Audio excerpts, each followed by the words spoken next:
दोस्तों, आज हम सुनने जा रहे हैं करवा चौथ के व्रत की कथा। सबसे पहले सभी सुहागन स्त्रियों को मेरा नमस्कार। करवा चौथ कार्तिक मास के कृष्ण पक्ष की चतुर्थी तिथि को मनाए जाने वाला एक पर्व है। इस दिन वैवाहिक स्त्रियां अपने पति की लंबी आयु, स्वास्थ्य और सुखी वैवाहिक जीवन की कामना के लिए निर्जला व्रत रखती है। व्रत में भगवान शिव शंकर, माता पार्वती, कार्तिकेय, गणेश और चंद्र देवता की पूजा अर्चना करने का विधान है। पौराणिक कथाओं के अनुसार यह व्रत सबसे पहले माता पार्वती ने शिव जी को पाने के लिए किया था। आइए सुनते हैं करवा चौथ से जुड़ी हुई एक और लोकप्रिय कथा। प्राचीन काल में एक नगरी में एक साहूकार के 7 बेटे और एक बेटी थी। सातों भाई अपनी बहन से बहुत प्यार करते थे।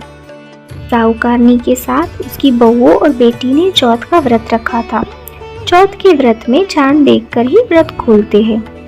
रात को जब साहूकार के बेटे भोजन करने लगे तो उन्होंने अपनी बहन से भी भोजन के लिए कहा। इस पर बहन ने बताया कि उसका आज व्रत है और वह खाना चंद्रमा को अर्घ्य देकर ही खाएगी। सबसे छोटे बेटे से अपनी बहन की यह हालत देखी नहीं गई और वह दूर एक पेड़ पर एक दीपक जलाकर छलनी की ओट में रख देता है। दूर से बहन को दिखाता है छलनी की ओट में रखा दीपक चांद की तरह लगता है। बहन ने अपनी भाभी से भी कहा कि चंद्रमा निकल आया है, व्रत खोल ले, लेकिन भाभी ने उसकी बात नहीं मानी और व्रत नहीं खोला। बहन को अपने भाई की चतुराई समझ न आई और वह उस चांद को अर्घ्य देकर खाना खाने चली आई। जैसे ही उसने पहला निवाला तोड़ा, उसे छींक आ गई। दूसरा निवाला तोड़ते ही उसमें बाल आ गया और जैसे ही उसने तीसरा निवाला मुंह में डाला, उसके पति की मृत्यु की खबर उसे मिली।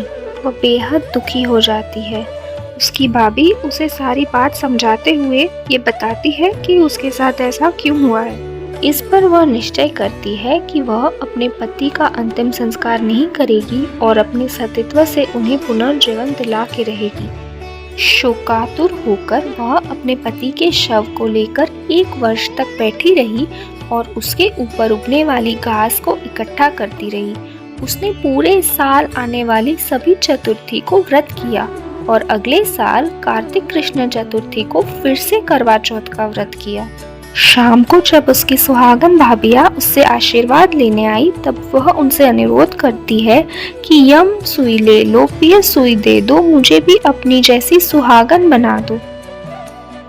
जिसके फलस्वरूप करवा माता और गणेश जी के आशीर्वाद से उसका पति पुनर्जीवित हो जाता है। इसी तरह करवा माँ सबकी सुहाग को लंबी उम्र दे।